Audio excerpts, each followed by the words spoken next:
یعنی کسایی که مسئولیت مبارزه با کروپسیا داشتن خودشون کروپسیونر. ببینید در همه جا این کروپسیونر رو شیشتگن، دهانشون باز است، فقط چی؟ بیار بیار بیار از حساب کیسه مردم.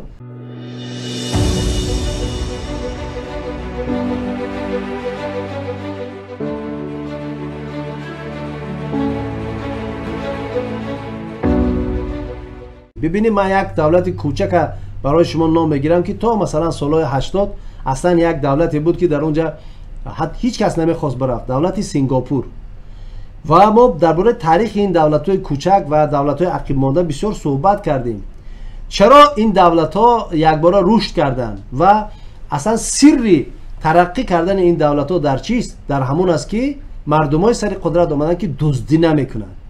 شما ببینید دولت‌های عربی را مانند گروزیا را گیرید. همین گروزیا که در پهلوی همین ما و شما بود 3-4 میلیون اهالی دارد. همین هم رنگ یک دولت اتحاد شوروی SSR در بود همین گروزیا است. تا آمدن میخائیل ساکاشویلی اقتصاد همین گروزیا چی؟ نال بود. مردمش همش در روسیه مهاجر بودن. ولی در 8 سال میخائیل ساکاشویلی از یک گروزیا عقب مانده یک کشور اروپایی و پیشرفته را چیکار کرد؟ ساخت و به مردم داد. چرا؟ همه کروپسیا را محکم کرد. کسایی که می اومدن پول میگرفتن بستن، از کار بیرون کردن. انا همین از سری پیشرفت دولت، یعنی نابود کردن وزیرایی که آفیمار هستند و اقتصاد دولت چی میخورند. ببینید وزیرای ما شکماشون نمیخیان. از کجا؟ از حساب همین پولی چی؟ رشوه. یک وزیر 3000 چی معاش میگیرد، 3000 سامان معاش میگیرد. شما این وزیرا رو ببینید با ماشینای میگردن که چی 100-200 هزار یورو یا دلار نرخ داره. از کجا است؟ از پول دزدی. همه میدونند و عجب است همین است که ما دولت ما یک حکومت یک ارگان به نام آژانسی دولتی ضد مبارزه بر ضد کروپسیا تأسیس دادن. بعد از چند سال میبینیم که قریب همه کارمندای این آژانسی رفتن زندان. یعنی کسایی که مسئولیت مبارزه با کروپسیا داشتن خودشون کروپسیونر و خودشون رفتن 10 سالی 15 سالی زندان شدن. امروز البته همشون برآمدن، امنیستی شد برآمدن رفتن، بازم شاید کار کرده باشن. ولی این مسخره بازی است. اگر واقعا هم میخوایم که ضد کروپسیا کار کنیم باید از خودمون سر کنیم، یعنی از بالا از خانواده خودمون شروع کنیم.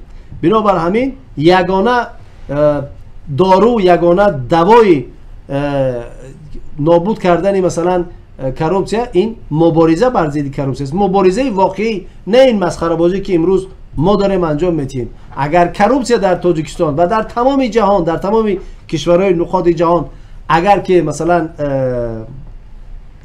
نابود کرده شود، البته کشورها چی پیشرفت کرده می شود. بدبختی کشور ما با حکومت ما همین است که 90% وزرا، 90% منصبای دولتی را کروپسیونرها ضبط کرده گرفتگان. و امروز حتی شما تصور کنید، شما اکثریت در قشلاق زندگی میکنید،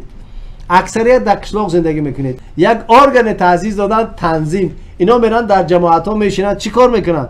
شما در قشلاق در جماعت یک معرکه دارید، به خاطر این معرکه گذراندن میبینید چی 50-100 سوم 200 سوم در دست این نماینده تنظیم میدید تا که یک معرکه گذارید. این چی است؟ این کروپسیا است.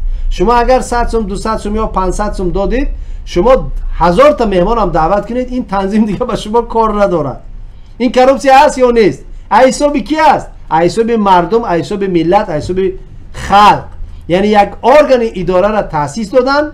خب چرا؟ چون که مردم باید که غارت کنن، خون ملت باید که بمکن. یک نفرای شیشتن در اونجا. حتی شما مثلا در خانه اگر یک سه شنبگی یا چهارشنبگی خواهید گذرانید و 4 تا همسایه دعوت کنید که دهن نان کنید، باید بروید با اون کثیف پلیدی که در جماعت شیشتگی است باید که برید 100-200-500 سوم. این یک مثال عادی است. همین گونه تصور کنید تمام وزارتخانه ها وقتی شما مراجعت میکنید یک سپرافکا 100-200-500 سومان یا 1000 سومان نرخ دارد. من این گئی و پی و این چیزا را نمیگم. شما ببینید در همه جا این کروپسیونر رو شیشتگان دهانشون باز است، فقط چی بیار بیار بیار از حساب کیسه مردم. خب این است که مردم خراب شد، این است که مردم غلام شد.